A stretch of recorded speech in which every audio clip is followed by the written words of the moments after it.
Yo la famille, bienvenue dans le compte Facebook, YouTube, TikTok, commentez, partagez et abonnez-vous massivement. Il y a beaucoup là qui disent que comment bon bref, ça reste à savoir. Ça va dépendre de la personne qui va m'écrire sur WhatsApp, qui va connaître ma position, parce que ma position n'est pas bien à dire. J'ai constaté qu'au Cameroun, il y a beaucoup de gens qui aimaient ce que je fais et qui n'aimaient pas. Et c'est pour cela que je suis quitté le pays, j'ai quitté le pays, le Cameroun. Et vraiment, là maintenant, je vais vous donner un nouveau concept. Le concept, c'est quoi? On va parler un peu de tout. Et on va parler plus précisément de l'Afrique, de notre Afrique. Qu'est-ce qui va devenir notre Afrique demain ou après-demain? Parce qu'actuellement, là, c'est très compliqué. Et on va parler du Cameroun, on va parler du Congo, on va parler de tout, de tout. Et on va aussi parler des États-Unis, on va parler de l'Asie, on va parler de l'Europe en général. Tout ce qui va venir crever dans la toile, je vais vous fournir ceci. Parce que j'ai constaté qu'il y a beaucoup de mes abonnés qui ne savent pas réellement. Bon, il y a beaucoup de mes abonnés qui n'ont pas les comptes TikTok, qui n'ont pas TikTok dans leur téléphone, qui n'ont pas TikTok dans leur pays. Et j'ai décidé de les fournir tout sur YouTube. YouTube est dans tous les pays du monde. Ok, la famille, n'hésitez pas à dire ce que vous passez dans l'espace commentaire. Là, je vous fais visionner une vidéo qui a vraiment fait la toile, qui a vraiment fait le beurre. Ouais, les partisans du MLC, là, moi j'ai une question à vous poser. L'esprit des haines et des divisions que vous avez là, des méchancetés, c'est le professeur Maurice Kamto qui vous enseigne ça. Jusqu'à là, tout s'explique. Votre méchanceté, votre violence explique la gestion du pays. Même si un jour, votre opposant, là, il est président, c'est que nous, on va vivre dans les années à venir. Des membres qui sont incapables de convaincre leurs propres frères camerounais sans passer par la violence et les insultes, sans s'en prendre à leur famille. Et vous voulez diriger le Cameroun? Tout votre seul problème, c'est que Paul Biya part, mais vous nous proposez quoi? Vous allez faire quoi pour nous? Le seul discours que j'avais compris du professeur Maurice Kamto, c'est où à la fin il avait dit que les survivants vont construire le Cameroun. Vous croyez que nous on est une boucherie? On doit se taire, vous suivre bêtement. Vous êtes les seuls qui voulaient le changement. Et c'est notre vie. On doit laisser notre vie pour vous suivre. C'est quelle façon comme ça là de changer un pays? C'est quelle façon comme ça de développer un pays? Vous croyez que nous aussi on n'a pas envie de voter? Et pour ces raisons, moi je préfère que son excellent Paul Biya renouvelle même encore les 7 ans là, mon papa.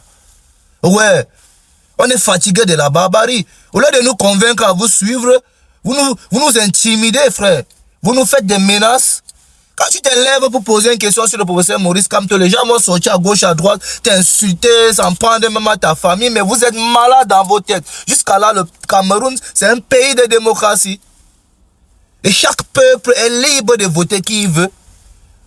Si vous n'avez pas les bonnes manières de convaincre le peuple à vous suivre, c'est pas avec la violence que nous on va vous suivre. On veut le changement pour la jeunesse du Cameroun et pour tous les Camerounais. Arrêtez ça. C'est quel parti politique ça qui veut adhérer au pouvoir avec la violence? Que ton seul but c'est que Paul... Bonjour ma très chère grande communauté. J'espère que vous allez bien. Quant à moi, je me porte super hyper bien. Alors ma très chère grande communauté, aujourd'hui je vais vous parler de Maurice Kamto. Maurice Kamto que vous voyez là, observez bien cette photo. Vous voyez, il est, je ne sais pas où il est en pleine conférence, bien sûr, oui, je pense qu'il est en pleine conférence.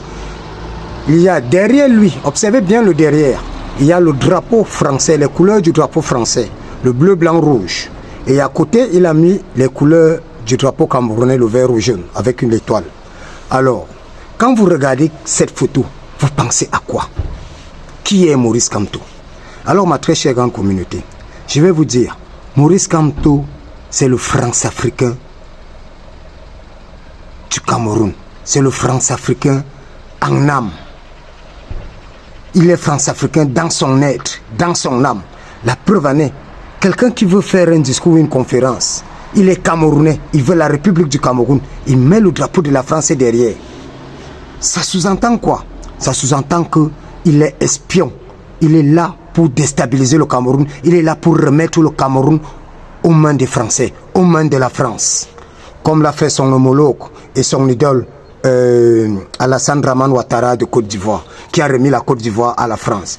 Et c'est ça le rôle de Maurice Kamto. Dieu merci, il ne le sera jamais. Il ne sera jamais présent dans la République du Cameroun. Alors, Maurice Kamto, c'est pas pour rien qu'il le met. Maurice Kamto, déjà, est consultant à Lysia Partners, qui est un cabinet d'avocats français dirigé par ce monsieur, Jean-Pierre Mignard, que vous voyez là. Et Jean-Pierre Mignard est considéré comme le Jacques Foccart des temps modernes. Parce que Jacques Foccart était monsieur Afrique, qui dépendait tous les intérêts de la France-Afrique en Afrique. Quand il y avait une déstabilisation d'un État africain, c'est Jean-Pierre Mignard. Quand il y avait, c'est autant pour moi, Jacques Foccart. Quand il y avait un coup d'État en Afrique, c'était Jacques Foccart. Dès qu'il voulait déstabiliser un État pour ruiner cet État, alors il appelait son chien de garde, Bob Denard, qui partait organiser le coup d'État. Alors Jacques Foccart était le monsieur France-Afrique. Le monsieur Afrique, c'est comme ça qu'on l'appelait, monsieur Afrique des temps contemporains. Et en ces temps modernes, c'est Jean-Pierre Mignard qui est monsieur France-Afrique, qui est monsieur Afrique, qui est en d'autres termes le patron de Maurice Kamto. Maurice Kamto, qui est salarié du cabinet Lysia Partners, puisqu'il est consultant là-bas. Alors, Maurice Kamto fait tout ça parce que il veut remettre le Cameroun à la France. La France a perdu ses intérêts au Cameroun de 40% à 10%. Bolloré est parti du Cameroun parce que si Maurice Kamto devient président, automatiquement Bolloré revient au Cameroun. Alors, Maurice Kamto, à l'heure actuelle, Maurice Kamto est avocat au barreau de Paris.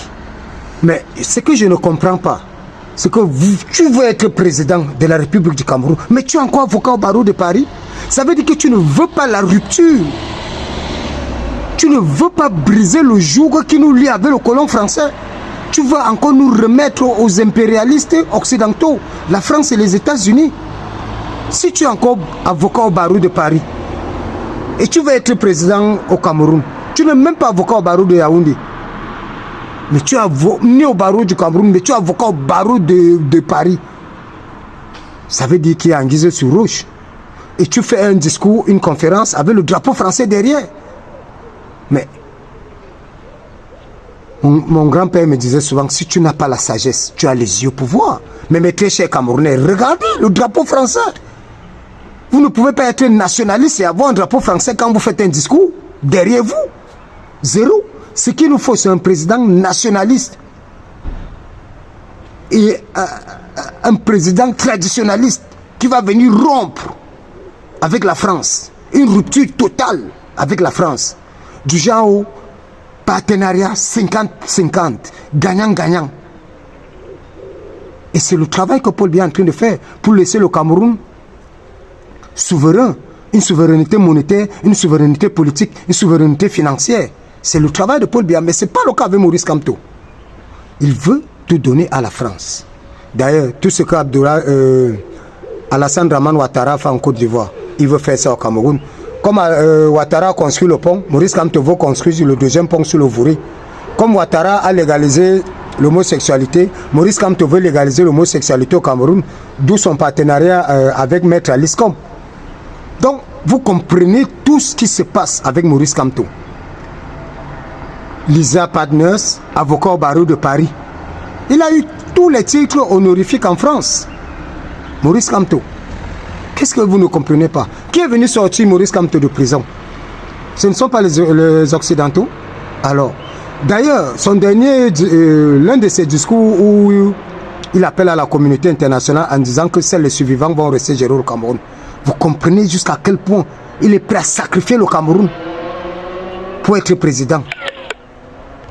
Pour être président. Mais ça n'arrivera pas. Alors, et Maurice Kamto, je vais donc vous parler du lien de Maurice Kamto avec le RDPC. Maurice Kamto, c'est une pure fabrication du président Paul Biya. Maurice Kamto intègre le gouvernement. Il avait dit sur proposition du gouvernement que ce n'est pas lui qui allait vers le gouvernement, c'est le gouvernement qui avait allé vers lui. Et bien sûr, c'est probable. Parce que, pour ceux qui ne le savent pas, le parrain de Maurice Kamto, c'est un RDPciste à Tangana Mbara, qui est à Kondengui. Quand Maurice Kamto intègre le gouvernement, c'est sur proposition d'Atangana Mbara, qui est en prison à Kondengui. Lui, qui était au comité central À l'époque, je crois en 1997, Atangana Mbara était secrétaire général à la présidence, si je ne me trompe pas. Et c'est lui qui propose Maurice Kamto au gouvernement, pour qu'il intègre le gouvernement du Cameroun. Vous comprenez tout. Maurice Kamto, c'est une fabrication du RDPC. Il a fait plus de 17 ans au gouvernement, puisque jusqu'en 2008, jusqu'en 2000, je pense qu'il démissionne en 2011. De 97 en 2011, calculez le nombre d'années que Maurice Kamto a fait dans le gouvernement. Il en bénéficie encore, puisque Julie Kamto, sa femme, qui a été nommée ministre plénipotentiaire au ministère des Relations extérieures. Ce n'est pas des postes qu'on donne à n'importe qui.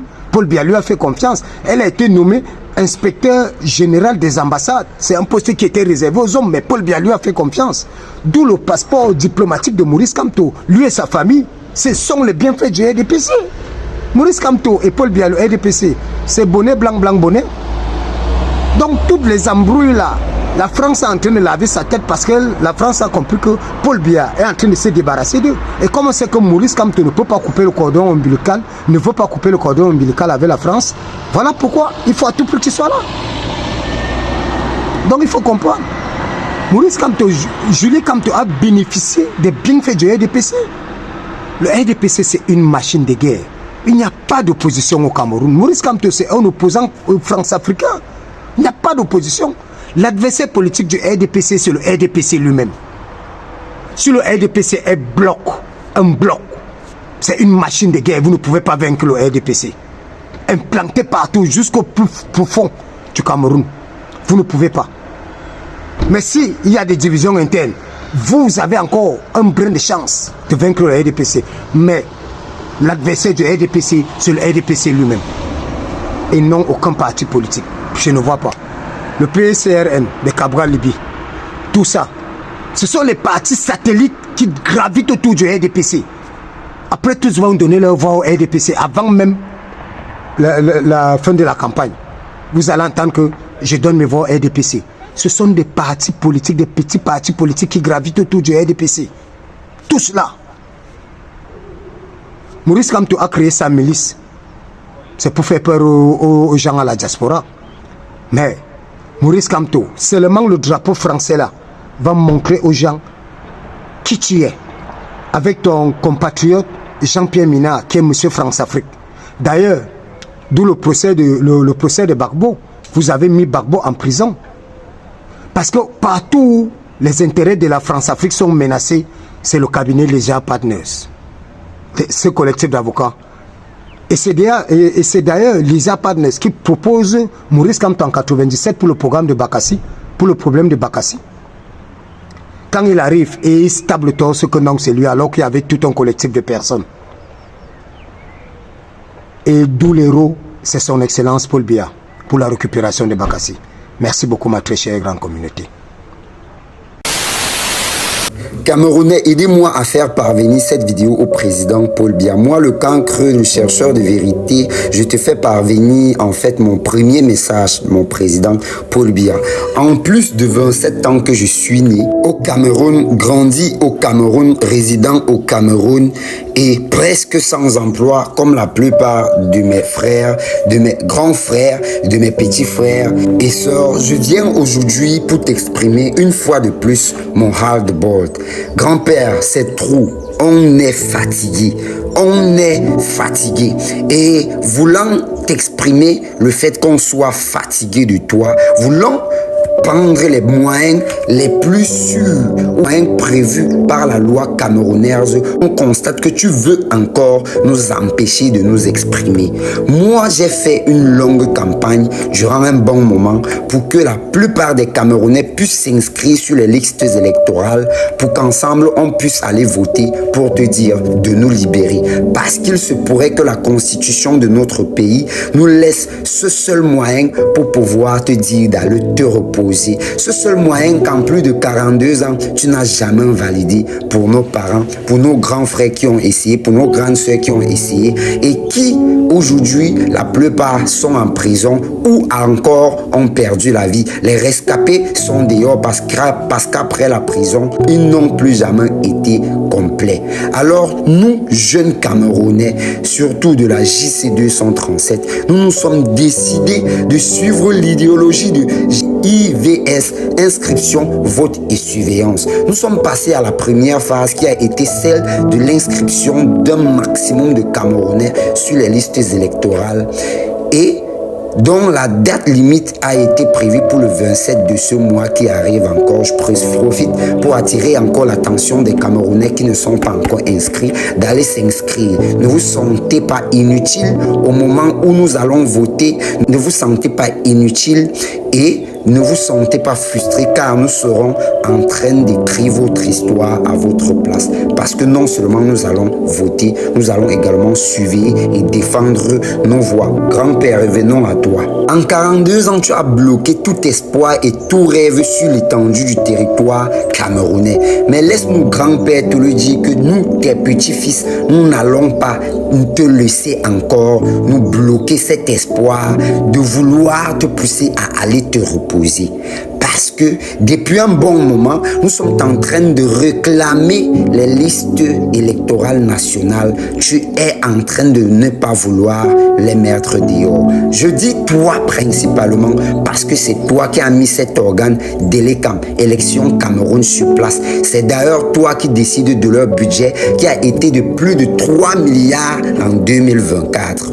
Et aujourd'hui, nous sommes en train de réclamer fortement et hautement les listes des personnes qui ont été inscrites sur Élecam depuis le début pour connaître enfin ceux qui iront voter en cette année 2025. Parce que nous connaissons, nous tous, en 2018, il y avait eux sur les listes électorales des personnes qui n'ont jamais existé, des villages qui n'ont jamais existé, des pays même de vote qui n'ont jamais existé, c'est-à-dire ici aussi bien évidemment des bureaux de vote qui n'ont jamais existé. Et dans ces endroits qui n'avaient jamais existé, seul toi, grand-père, tu avais gagné. Cette fois-ci, nous ne voulons plus de ça. On en a marre de cette roubladise. On n'en veut plus.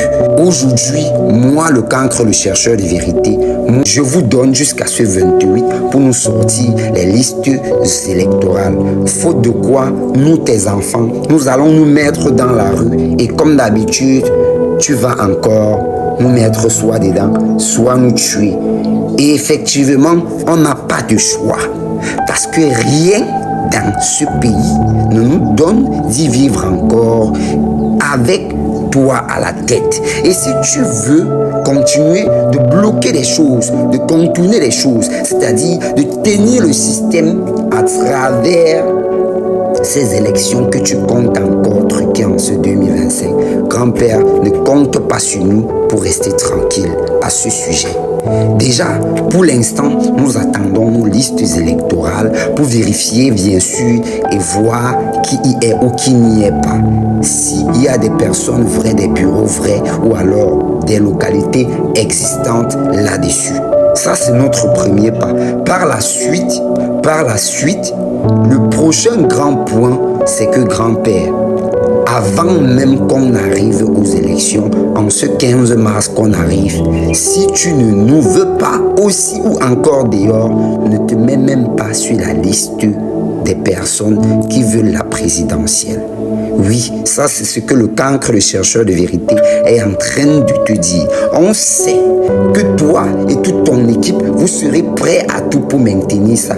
Aussi, sachez que nous, les jeunes Camerounais, et toute notre force, nous sommes prêts à sortir pour défendre cela. On en a marre, on est fatigué, on n'a pas d'avenir, on ne fout rien, on ne fait rien, on ne gagne rien, on n'a donc rien à perdre.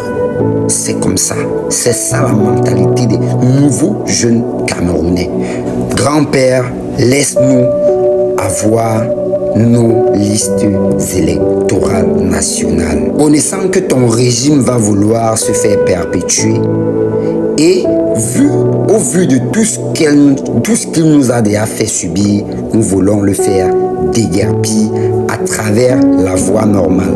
Nous n'avons pas d'armes, nous n'avons pas de force, nous n'avons pas de retour, nous n'avons rien d'autre que nous-mêmes, les jeunes Camerounais, pour défendre cela, pour exprimer notre hard-ball. Nous n'avons que nos corps, nos cœurs, nos voix pour venir te le dire, grand-père, libère-nous le pays avec toute ta clique. On veut le changement. On veut le changement. Ainsi, c'est mon premier message vers toi, Paul Biya. Moi, le cancre, le chercheur de vérité. Si mon fournam comme tu étais ma wawa, ou tep. Gloire, honneur et fidélité à mes ancêtres. Afrique d'abord, Cameroun d'abord. Grand-père, fais l'effort d'être au moins un bon ancêtre. Si tu n'as pas été un bon père, un bon grand-père, sois au moins un bon ancêtre. Lave ton nom en partant. L'État camerounais sort un communiqué où tout le peuple camerounais et ses habitants doivent déclarer leurs revenus. C'est encore quoi ça? Monsieur le ministre, je ne suis rien avec toi sur cette affaire. L'amende là, ça va venir me trouver sur place. Vous ne pouvez pas faire un communiqué comme ça pour dire que ouais, l'État camerounais a en train de subventionner le recrutement de 4000 jeunes. Vous avez donné le travail à qui? On va déclarer quoi? Quelqu'un passe d'abord toute l'année étant fauché, il ne voit même pas la couleur de l'argent avec ses yeux. On va déclarer quoi? Et sur quoi? Même pour déclarer ça, il faut 5000 francs. Vous-même, si chaque habitant donne 5000 francs, toute la population là, ça va faire combien dans vos caisses? Qu'est-ce que vous faites avec cet argent? On est toujours là, on n'a pas de route, on n'a pas d'électricité, on n'a pas d'eau. Mais arrêtez de vous foutre de notre gueule. C'est pas parce qu'on est un peu endormi, c'est pas parce qu'on vous respecte. C'est vous-même les ministres là qui devez déclarer vos biens. C'est vous. Vous là, les fonctionnaires publics là. C'est vous qui devez déclarer. C'est quoi cette histoire? Depuis qu'on est né, on a vu certaines personnes occuper des postes. On a grandi, ils sont toujours là. Tu fais la CNI, ça ne sort pas. Tu fais le passeport, ça sort en 24 heures. Tu ne comprends pas quoi. Il faut fuir le pays. Il n'y a rien pour vos jeunesse. Ton frère, même en Nairobi, veut t'envoyer même une voiture. Il t'envoie même la voiture. Tu pars au port pour retirer. On te demande même 6 fois le prix qu'il a acheté avec. Vous nous aidez à quoi? Vous nous aidez à quoi? À part sortir des lois comme ça, vous nous aidez à quoi? Qu'est-ce que ça peut bien vous faire que la population ait déclaré leurs revenus? Ça nous avantage à quoi?